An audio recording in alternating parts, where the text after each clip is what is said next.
Welcome to Healthy Living, Healthy Planet Radio, sponsored by EarthX, the world's largest environmental experience, and also sponsored by Natural Awakenings magazine. Live your healthiest life on a healthier planet. Now, here's your host, Bernice Butler. Welcome to Healthy Living, Healthy Planet Radio today. We are now near the end, about a week, of our fourth season, and we remain just as excited as ever as we look forward next month to beginning season 5 of our show. And again, we remain just as excited to help you explore and understand that unbreakable relationship between your health and the health of the planet. Here we look at the hottest topics related to our environment and its sustainability and how they affect your health and wellness. Here, issues like climate change, plastic pollution, extreme weather events, and others will meet up with everyday impacts like allergies and asthma, digestive issues and gut health, cancers, lung, heart issues, and more. So listen today as we interview experts for today's show on environmental justice, climate justice, and health impacts. And today we're going to focus in on the current and trending environmental justice issues. We're going to talk about those environmental and climate justice issues as they directly interface with health impacts. And we want to talk today about fostering awareness and change as we look at the current and trending issues. Now, environmental justice is an urgent and all-encompassing concern that transcends all boundaries. It impacts individuals and communities regardless of their background, actually. It revolves around the fair treatment of people, irrespective of their race, income, nationality, color, or location, or age for that matter. In decisions related to the environment, this is important. And by closely examining the links between environmental challenges and health outcomes, we can gain great insight into the necessity of addressing these issues and inspiring transformative change. Environmental justice can trace its roots back to civil rights and social justice events in the 1960s, such as when Latino farm workers in California organized and fought for workplace rights and health safety, or when African-American students in Houston protested a city garbage dump in their community, or when residents in Harlem in New York City joined together to fight a sewage treatment plant in their neighborhood. These events laid the foundation for the 1982 protest in Warren County, North Carolina, which many people point to as the seminal event that truly launched the environmental justice movement. There, local residents of color organized protest over a state decision to move contaminated soil from roadsides along the state to a landfill in Warren County, one of only a few counties in North Carolina with a majority black population. And so while they were ultimately unsuccessful in their efforts, the Warren County protest and those organizers really helped spark a far larger movement that started gaining national momentum and attention. The movement was aided greatly by data from landmark reports by the U.S. Government Accountability Office in 1983 and the United Church of Christ in 1987. Each of those studies found that hazardous and toxic waste sites were much more likely to be located near Black and Latino communities, and that race, more so than socioeconomic status, was the important predictor of where the toxic sites were located. In the 1990s, the environmental justice movement continued to grow across the country by building alliances with other environmental and social justice organizations. And in 1994, the movement was formally recognized at the federal level when President Clinton signed Executive Order 12898, which established environmental justice offices within the EPA, the Department of Justice, as well as other federal agencies. And today, environmental justice continues to grow, evolve, and it's getting integrated into official public policy. The groups which emerged from this movement on all levels of society, that is grassroots, regional, and international, give countless people a voice in their fight against environmental, health, and social injustices. Now, the environmental justice movement has broadened the perspective of the environment way beyond the scope of conservation and preservation of natural resources, and it has defined the environment as where we live, work, play, learn, and pray. The environmental justice movement is an intergenerational, multiracial, and international movement that promotes environmental, economic, and social justice by recognizing the direct link between economic, environmental, and health issues and demanding a safe, clean community and workplace environment.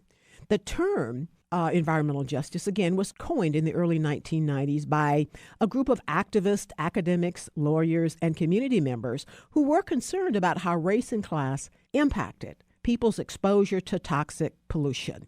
And the concept is based on the idea that communities with higher concentration of polluting industries are indeed disproportionately affected by health problems caused by air, water, soil, or other pollutants.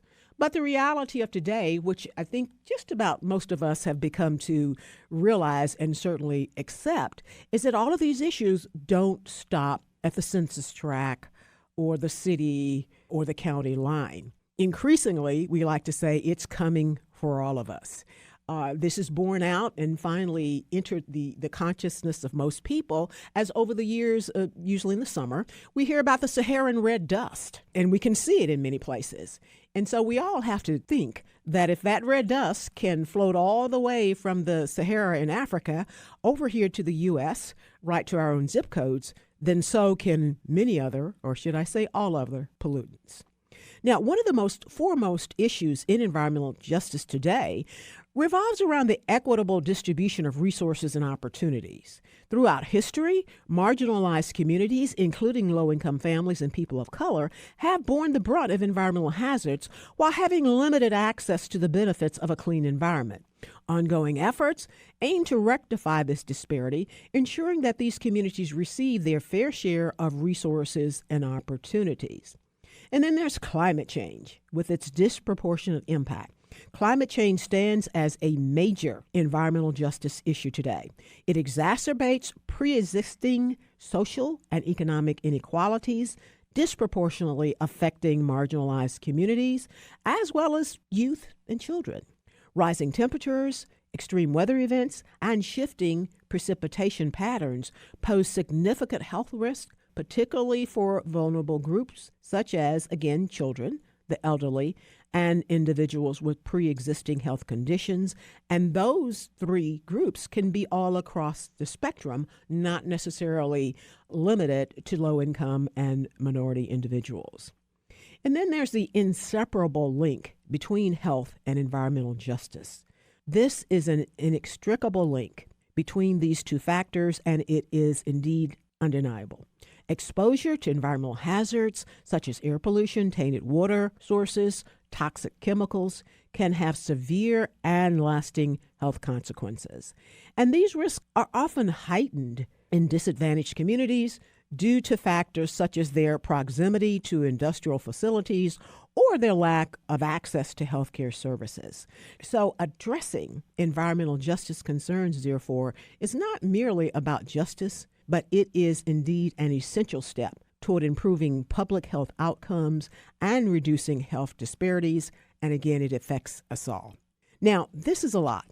But here today to help us unpack this are two experts who are going to make us smarter. Today we have with us Michael Gerrad. Michael is the Andrew Sabin Professor of Professional Practice at Columbia Law School, where he teaches courses on environmental and energy law. Michael is also former chair of the faculty of Columbia's Earth Institute, and he practiced environmental law in New York City full-time from 1979 to 2008. Michael was the 2004 through 2005 chair of the American Bar Association's section of Environment, Energy, and Resources, and he is author or editor of 14 books, including Environmental Law Practice Guide, Brownfields Law and Practice, and Global Climate Change and U.S. Law. Welcome, Michael. And did I get all of that right? Yes, you did. Good to be with you, Bernice. Thank you. And our other guest who's going to make us smarter is Maya Van Rossum.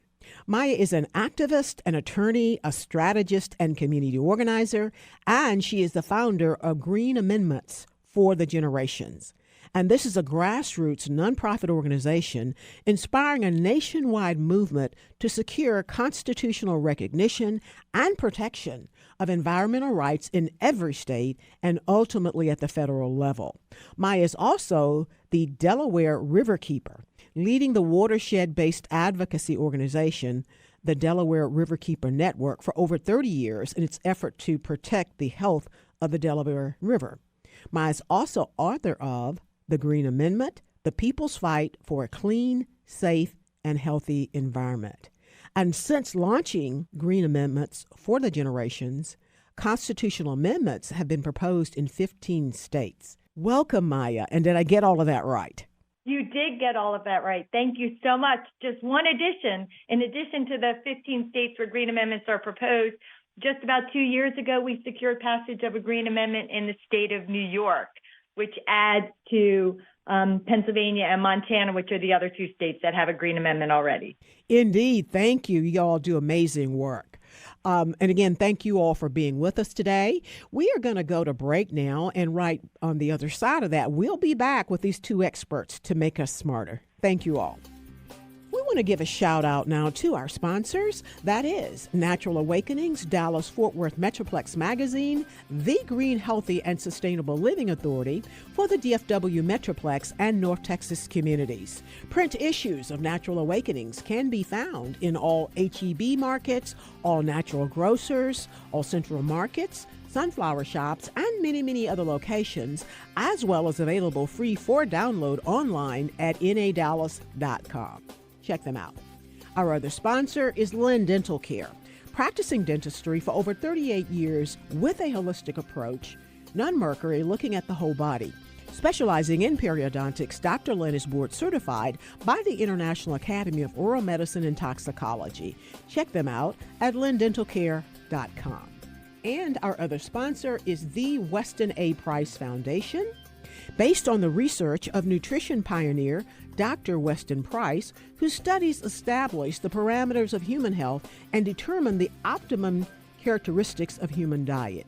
The Weston A. Price Foundation is a member-supported organization dedicated to restoring nutrient-dense foods to the modern diet. They are now getting ready for their annual conference for 2023 called Wise Traditions, where nearly 1,100 attendees gather for learning, demonstrations, exhibits, and impressive speakers, as well as delicious nutritional meals. For more information and to register for their upcoming conference in Kansas, visit wisetraditions.org. Thank you, sponsors.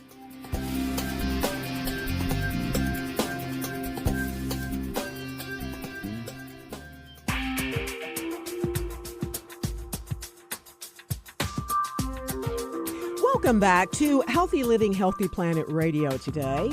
To today's show on environmental justice, climate justice, and health impacts, as we focus in today on current and trending environmental justice issues and look at fostering awareness and change. And we are back with two experts who are going to make us smarter. That is Michael Gerrad at Columbia Law School and Maya Van Rossum, who is founder of Green Amendments for the Generations. Again, thank you all for making time today to be with us. So I want to start today with Maya. Maya, talk to us about what inspired you to advocate for Green Amendments and tell us more about the organization. So I've been, as you said, an environmental activist and attorney for 30 years now. And throughout my 30 years of efforts to protect the environment, to protect communities from the ravages of pollution and environmental degradation, and ill-informed or just plain old bad government action that really sacrifices communities and the environment, I have really experienced the myriad of ways that our current system of environmental protection laws fundamentally fail us. You know, it's a system of laws that's focused at its core on legalizing environmental pollution, degradation, and harm through permitting. You get the right reviews and the right permits from the right agencies, you can go forth and inflict really devastating harm on the environment, on the communities. And one of the serious ramifications, as you said, is environmental racism, with communities of color and indigenous communities and low-income communities suffering disproportionate harm.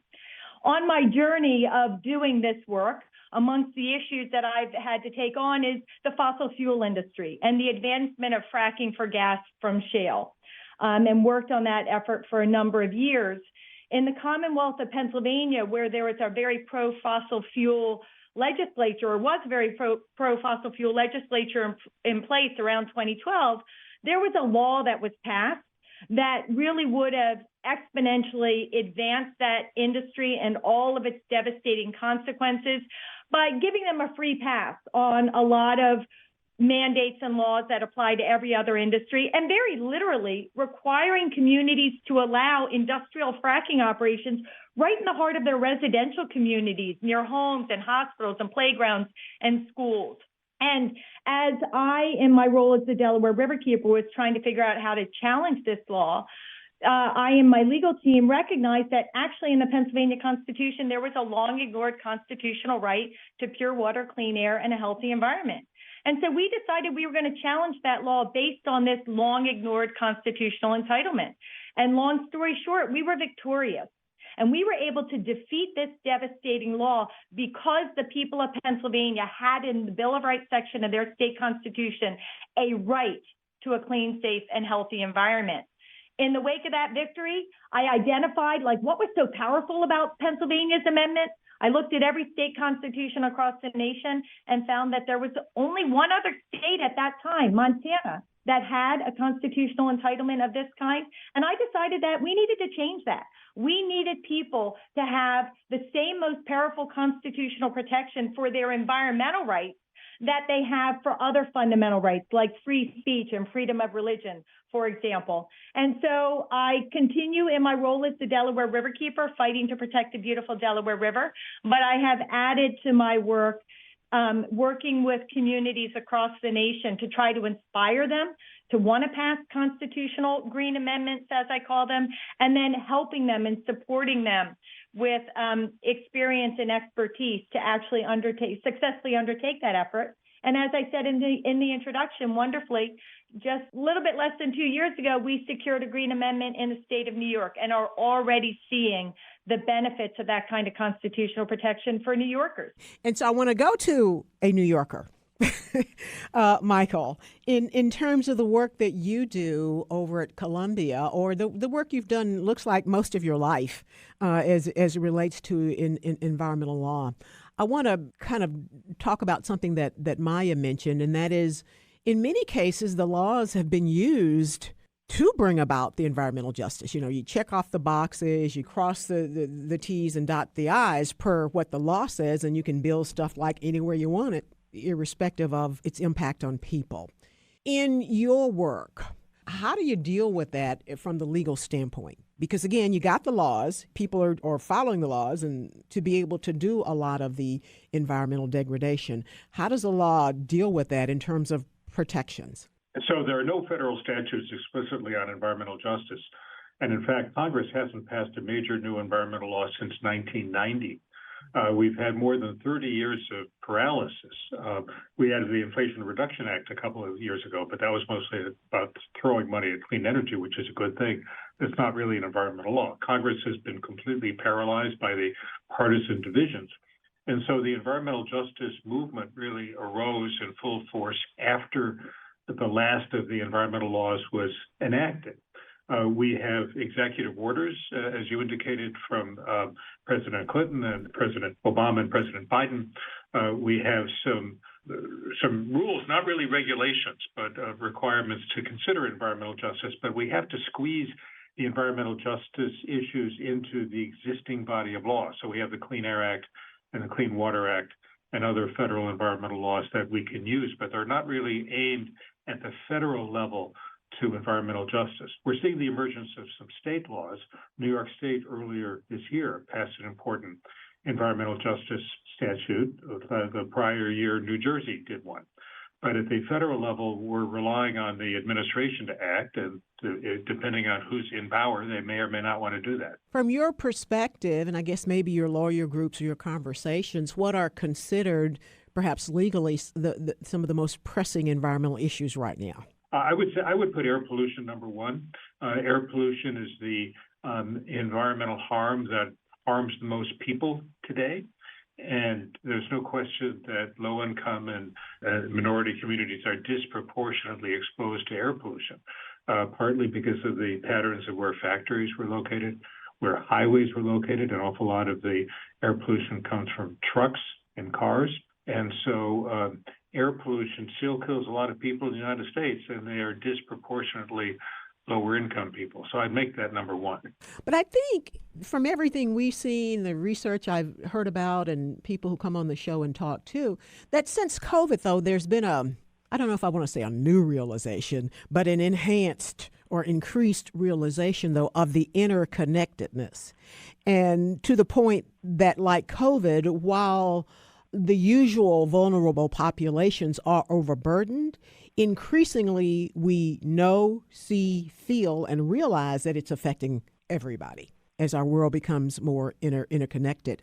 But the other issue, and I wanted to talk with you about this, Maya, and that's climate change. How is climate change affecting environmental justice issues? And are there some particular environmental justice issues that climate change is really pressuring? So, I mean, you can look at the climate crisis from both directions in terms of its environmental impact and the ramifications for environmental justice communities. You know, as the climate changes, as the earth warms, our urban communities become hotter and hotter and hotter, and those hot temperatures, as do other parts of the country, but because of all of that pavement and this heat island effect with the pavement sort of helping to exacerbate the heat, we have communities in urban areas experiencing the heat at much higher levels. And that can have really serious ramifications on their body, on their function, on their health, on their mental capacities, and just the quality of their lives. We can also see how the climate crisis does exacerbate other environmental problems that are happening, like air quality issues, like water quality issues, again, that disproportionately impact urban communities. As the climate crisis creates more and more wildfires, right, that wafting polluted air that is coming not just in the areas where the forests are burning, but now coming and wafting over into other communities that can waft into these urban areas, these environmental justice areas, adding insult to injury in terms of air quality issues. But then we also have to look at the flip side. What is the cause of the climate crisis? And in very significant part, the cause of the increase of the climate crisis exponentially at this time, in very significant part, is the result of fossil fuel emissions. And fossil fuel industrial operations are very often located by and near communities of color in the lands of indigenous communities, right, in where low-income communities are. And so as those industrial operations, those processing plants, those liquefied natural gas facilities, those fracking operations are releasing their pollution into the air that's exacerbating the climate crisis, that pollution is also affecting all of the people all around. And continually, the fossil fuel industry and other industrial operations continue to be disproportionately located, as Michael said, and as you have said, Bernice, in communities of color, indigenous communities, and low-income communities. And so whether we're talking about the contaminants that are creating, exacerbating the climate crisis, going up into the air and having a direct, immediate effect on the communities in the immediate vicinity, or we're talking about the ramifications of the climate crisis as the world warms, and also increasing flooding and flood damages, right? So much of the flooding and the flood damages are hitting our urban areas and literally wiping out communities in devastating ways. I mean, all of these ramifications from the climate crisis, as is demonstrated by the data and the lived experience of people, hits communities of color, environmental justice communities, low-income communities, and indigenous communities disproportionately. So from both directions. Thank you for that. We're going to go ahead and go to break right now, and we'll be right back on the other side to talk about this some more, because I really want to dig deep into why should those who do not perceive themselves to be part of these communities why should they care that this is happening to these communities? We'll be right back on the other side with Maya Van Rossum and Michael Gerrad. Thank you all.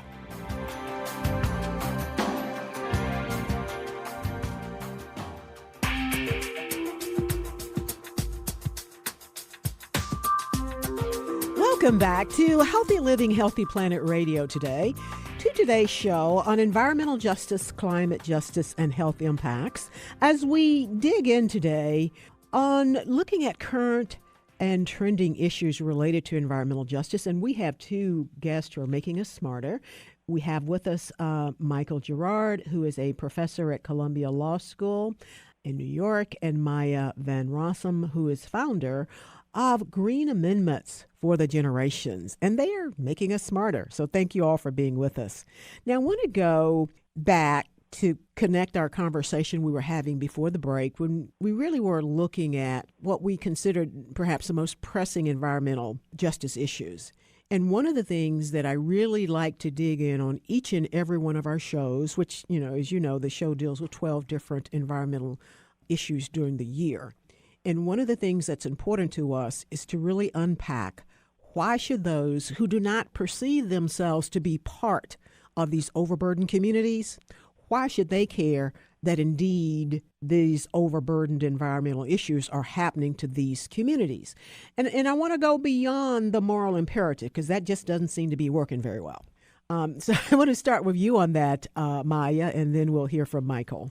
Okay, well, I do want to start with the moral imperative because I do think that just fundamentally as people, right, it really is important that we care about others around us, right, in other communities, whether or not we're directly impacted or not. And so hopefully we have that empathy in our hearts and we want to help. And we see that in a lot of facets of life, people wanting to help feed hungry children, right, and help protect animals who are on the verge of extinction. Well, we need to share that same loving care and support for those who are suffering from environmental racism and pollution. Do you think, and it comes to my mind as you're talking, that maybe these groups don't get the attention and the drill down as maybe hungry children or things like that because it's not as visible what's happening to them, maybe, you think? I think you're absolutely right. I mean, as you said, a lot of the consequences are health consequences or a debilitating impact on the capacity of a child to learn, right? Or the quality of life. And these are things that one can take time to develop. And as you said, it's not so severe or obvious as a child who is suffering from hunger, or somebody who is suffering the ravages of war. On the other hand, when we see flooding and flood damages and these kinds of harms that come because of how we treat our environment, whether it's the climate crisis or land use or where we're building these urbanized homes, that is very visual. But generally, when those experiences are taking place, it's not just the environmental justice communities that are being hit. It is a broader swath. And so, as you said, that sort of gets lost. The devastating, more significant impact to those environmental justice communities sort of gets lost in the story, that they're the ones that are being hit repeatedly. But I think the other thing is, and that's really perhaps a great segue, is that truly, we are all being impacted by environmental pollution, degradation, and harm. Yes, the climate crisis is certainly hitting everybody. Everybody's feeling, the heat, the floods, the drought, the rainfalls, the changing weather patterns in different ways. But I think people are all starting to acknowledge that. But we all have contamination to the air, to the water, to the environment that is taking place around us. It may not be hitting us as severely, but it is certainly attacking our bodies. And that is why we do see communities all over experiencing increased levels of asthma and ADHD and even Alzheimer's, right? And cancers and illnesses that take time to develop. So we have to acknowledge, while we may not be smelling it, we are still breathing it and experiencing it, and it's impacting our bodies. So we are all being harmed by environmental pollution and degradation. And every time we can clean up a toxic site or we can prevent pollution to the water or to the air, we are helping the much broader community very directly by removing or preventing that pollution. But in addition, when we change the laws, like when we get a constitutional entitlement to a clean, safe, and healthy environment that applies to all of us, then we are in, or a better environmental justice law or a better environmental protection law, we are lifting up protection for everybody. And so we really are helping to provide the pathway that does prevent pollution and harm so we can avoid the devastating consequences for everyone. So lifting up environmental protections for one community actually ends up helping all communities. And Michael, what's your take on that? So no place is immune from the ravages of climate change. Just a few weeks ago, Maui, which we thought of as a tropical paradise, was devastated by a wildfire that moved so fast people couldn't escape from it. Over the summer, Canada's wildfires, which were worsened by drought and by the heat from climate change, caused such terrible air pollution that New York had the worst air pollution in the world, worse than New Delhi. We've seen wildfires jump all over the place. We've seen floods far away from any FEMA flood zone devastate communities. So even if people think they're safe, nobody is really immune. The heat waves that are hitting, and they're getting worse, are hitting not only the south but northern areas. So even though the low-income communities may be especially exposed, there are a lot of high-income communities, middle-income communities that are also at risk. And so everybody needs to be concerned about climate change. Indeed, and thank you both for that. I think we, as a society, not just in the U.S., but I think as a society, we've all actually come a long way in learning how interconnected we are due to the COVID pandemic. Learning that while we may not be ground zero, we are affected indeed by it happening to those, because I think we can all acknowledge that we are still feeling the effects of some of the supply chain issues that can probably be traced back during the COVID pandemic to a lot of low-income minorities being hard hit by COVID. Since COVID hits the lungs and so does air pollution, they add to each other.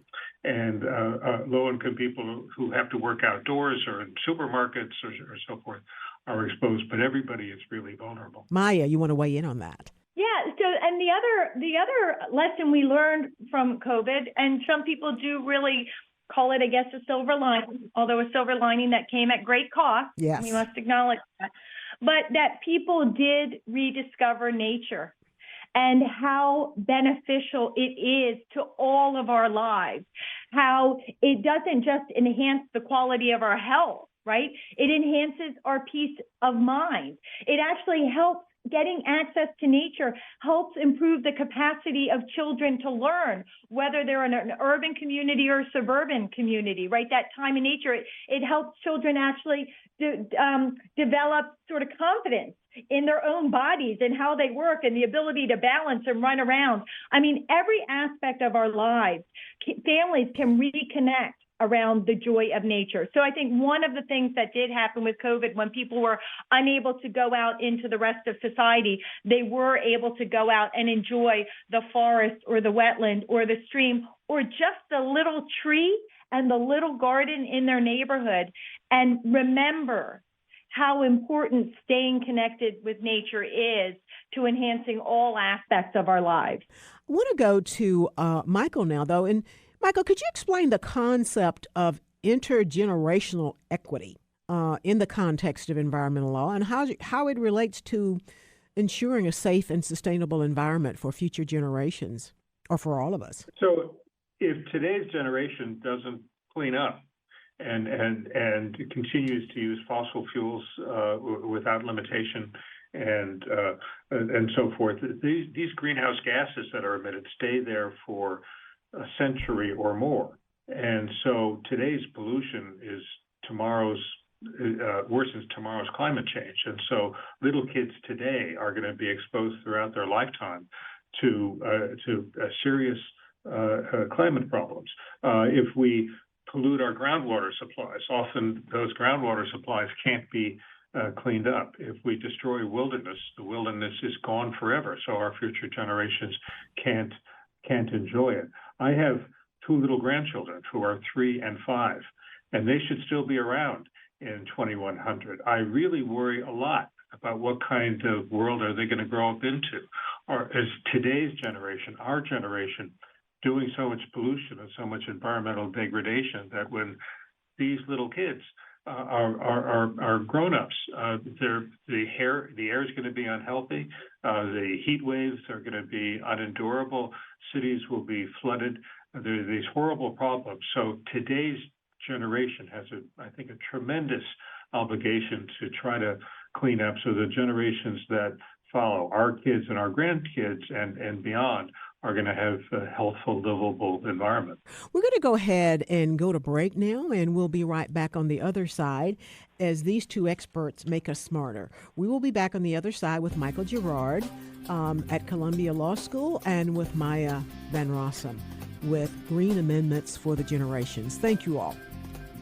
We want to give a shout out now to our sponsors. That is Natural Awakenings, Dallas-Fort Worth Metroplex Magazine, the Green, Healthy, and Sustainable Living Authority for the DFW Metroplex and North Texas communities. Print issues of Natural Awakenings can be found in all H-E-B stores, natural grocers, all central markets, sunflower shops, and many, many other locations, as well as available free for download online at nadallas.com. Check them out. Our other sponsor is Lynn Dental Care, practicing dentistry for over 38 years with a holistic approach, non-mercury, looking at the whole body. Specializing in periodontics, Dr. Lynn is board certified by the International Academy of Oral Medicine and Toxicology. Check them out at lynndentalcare.com. And our other sponsor is the Weston A. Price Foundation, based on the research of nutrition pioneer Dr. Weston Price, whose studies established the parameters of human health and determined the optimum characteristics of human diets. The Weston A. Price Foundation is a member-supported organization dedicated to restoring nutrient-dense foods to the modern diet. They are looking at their upcoming annual conference for 2023, and it's called Wise Traditions, where over 1,100 attendees gather for learning, demonstrations, exhibits, impressive speakers, and delicious, nutritious meals that embody the principles of the Weston A. Price Foundation. The conference this year will be held in Kansas at the end of October. For more information, visit wisetraditions.org. Thank you, sponsors.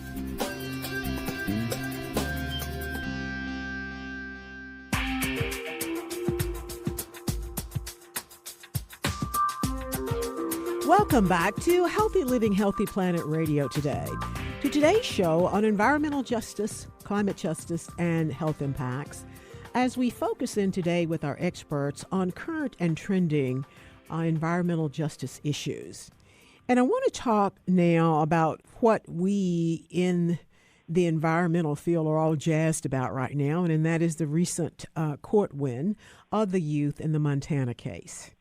And want to get both of you all to weigh in on that. But I want to start with Maya. Was that an example or a template of a Green Amendment? Yes, Montana does have a Green Amendment, and it has in the Declaration of Rights section of the Constitution that all the people of the state have a right to a clean and healthful environment. And so one of the reasons why the youth were able to take on the passage of a state law that prohibited the state from considering the climate crisis in their decision-making was because they were able to turn to the Constitution, this higher power and this higher entitlement of the people to challenge a law that had been passed by the legislature, signed by the governor, and was having devastating consequences.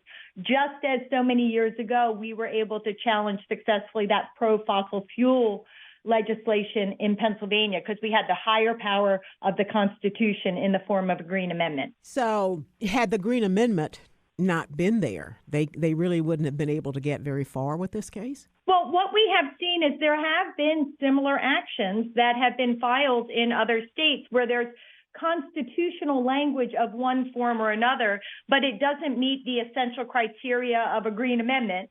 And what we have seen in those cases is they get dismissed early on and don't result in this kind of powerful victory. And that's because the language is the wrong language. First off, it's not in the Bill of Rights section of the Constitution, right, where we give highest protection to those human inalienable rights we hold dear.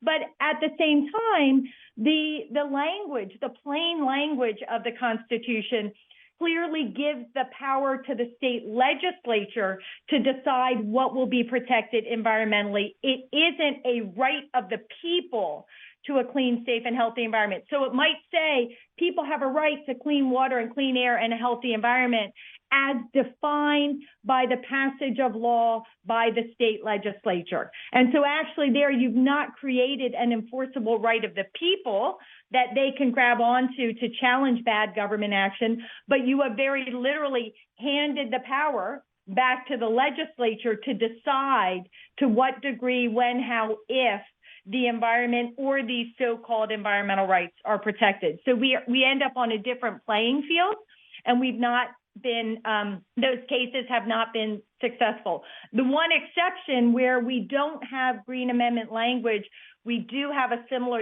youth climate case advancing where I do expect success, is the state of Hawaii, where they're also seeking a Green Amendment to be added to create an individual right of the people to a clean, safe, and healthy environment. But they also have pre-existing constitutional language that recognizes the duty of the state to protect the state's natural resources for present and future generations. And that language has also proved very effective. And so I'm hopeful and I'm expecting a really good determination out of Hawaii as well. Indeed. We'll keep an eye on that. Michael, what is the legal community, how do they look at what just happened in Montana? Well, it's getting a lot of attention. Here, climate science was on trial. We had climate scientists who were on the stand under oath, subject to cross-examination. And climate science won. The judge, after looking at all the evidence, concluded, yes, this is right, that fossil fuels are causing dangerous climate change that's going to hurt the present and future children of Montana. This is only the second time we've actually had a trial on climate science in the U.S. The first one was back in 2007. It came out the same way. But this is which one was that? It was a case in Vermont where some of the auto dealers were challenging Vermont's adoption of clean car standards. And in that one, the same thing happened. There were climate scientists, and the judge ruled for the climate scientists. But so we see a lot of climate denial from politicians and in some media outlets, but in the courtroom it doesn't stand up. And I think lawyers have come to realize that don't try it in the courtroom because you're going to be slapped down. It's not going to work. Michael, what you just said, I think should be I'm going to get me a T-shirt with it on there. Climate Science One. And especially Earth Day or any day, we should have that, lots of T-shirts with that on there. Climate Science One. I love it. And we have to listen to it, and we have to listen to what it's telling us, which is cutting back on fossil fuels and doing everything else we can to clean up. Indeed. I love it. So I want to go back, though, to something that you had mentioned, and that is getting that Green Amendment in the Constitution. Has there been any type of maybe research or study to look at all the states, all 50 states' constitutions to see which ones, where it is and where it needs to go? Well, I've actually done that. That was sort of the reason for the founding of the Green Amendment movement. Okay. When we accomplished this powerful victory in 2013, and I really looked at Pennsylvania's language to identify why it was successful and did a list of what I call my Green Amendment criteria. And then I did look at every single state constitution across the nation and found that it was only Montana that had something similar. There are a lot of states with a lot of language, but that language, like I said, hands the power to the legislature or declares environmental protection or environmental rights to be good public policy, which essentially is good advice. It's not really enforceable. And so as a result, they don't provide the same kind of protection that we see in Montana and Pennsylvania and now in the state of New York. And one of the things, Bernice, I just want to add on sort of as a follow-up to the ending of the last segment's conversation about the generational values or, impacts that come from pollution and degradation. When we create a green amendment that includes generational language, which the best green amendments do. And again, we have them proposed in 15 states as of yesterday. It's now 16 states where they're proposed or about to be proposed. Those amendments include an obligation to protect the environmental rights and or the natural resources for present and future generations. And what we have demonstrated in the Commonwealth of Pennsylvania, where there is that generational language, is that is not just pretty aspirational language. It is actually legally enforceable language, and it has been used that way against bad government action in the Commonwealth of Pennsylvania. On the environmental justice front, what we also see from green amendments is because these are rights that belong to all people, the way the green amendment language is written and with that Bill of Rights placement, it really becomes incredibly powerful for advancing environmental justice, because now all people have the same constitutional right to a clean, safe, and healthy environment, and all government officials at every level of government, not just the legislature, have a constitutional obligation to protect those environmental rights equitably. But what we are doing in modern day Green Amendment states to make sure that there's no question that environmental justice, is given this highest constitutional protection in a Green Amendment, we actually are encouraging states, and I'm working with states, and we're seeing it happen, that the Green Amendment proposals advancing now explicitly say, and these rights, the right to a clean, safe, healthy environment, however it is framed out, must be protected equitably for all people, regardless of race, ethnicity, socioeconomics, or geography. And so the power of the Constitution for advancing environmental justice is made front and center in modern day Green Amendment language that's advancing, along with the generational protections. Michael, I want to ask you about one of the books you wrote was titled Global Climate Change and U.S. Law. What is the impact of U.S. law on global climate change? It's climate change is with us, but it's everywhere. We're all interconnected. The U.S. is historically the largest emitter of greenhouse gases into the atmosphere. We're responsible for more of the greenhouse gases than anybody else. China now has more greenhouse gas emissions than we do. Our per capita emissions are still twice those of China and 10 times those of India. Well, the fact is we're not going to solve the climate problem unless the U.S. and China and India and Europe and everybody else clean up. We're all in this together. But I think we have a special responsibility since we're historically the largest emitter. We're the richest of these countries. And so what the U.S. does matters. And when the U.S. doesn't act, that gives everybody else an excuse not to act. If people look at the U.S. as historically the biggest emitter and the richest of these countries and say, if these rich guys aren't going to worry about cleaning it up, why should we? We're still trying to grow our people out of poverty. So it makes a huge difference what the U.S. does. Indeed. And we just have a couple of minutes to go. I'm going to go back to Maya, then come back to Michael for the last word.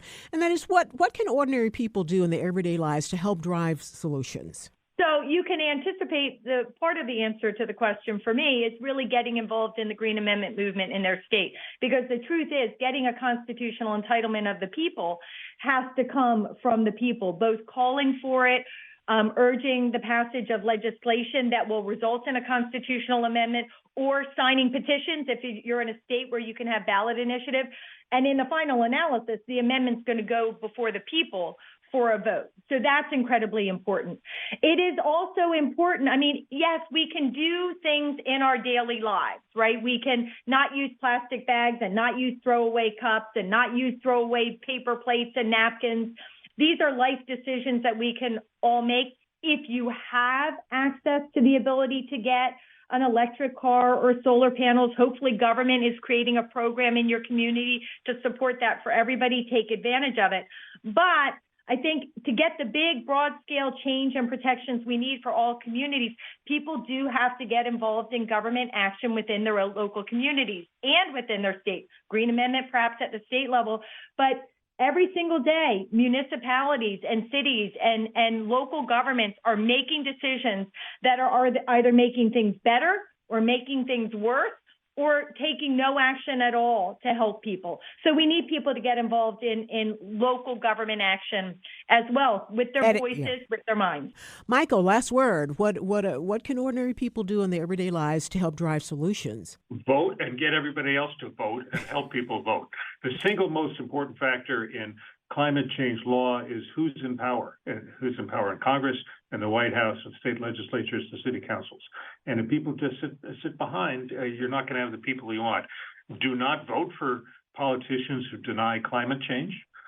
Do not vote for politicians who are fighting renewable energy. Make your choices and work, contribute to the candidates who want to fight climate change. And vote and help other people vote. Thank you so much for that, Michael. Very succinct and directly to the point. Do not vote for climate deniers. Thank you all. We've been with Michael Gerrad, professor at Columbia Law School, and with Maya Van Rossum, who is founder of Green Amendments for the Generation. And they really have made us smarter today. Thank you all for making time for us today. And thank you, listeners, for listening in today to Healthy Living, Healthy Planet Radio. The conversation starts here, but our goal is for it to continue in your home, in your social circles, your workplaces, at the water cooler, and even in the grocery checkout line, so that we can all work together to realize that healthy living is simply not possible without a healthy planet. Our culture is a result of 1 trillion tiny acts taken by billions of people every day like yourselves. And each of those tiny acts can seem insignificant, but all of them add up, one way or the other, to the change that we each live through. This is your host, Bernice Butler. Thank you for listening today, and join us again next week for our last show of the season on environmental justice and the burden of our children. And listen to our past shows on podcast wherever you get yours. Thank you.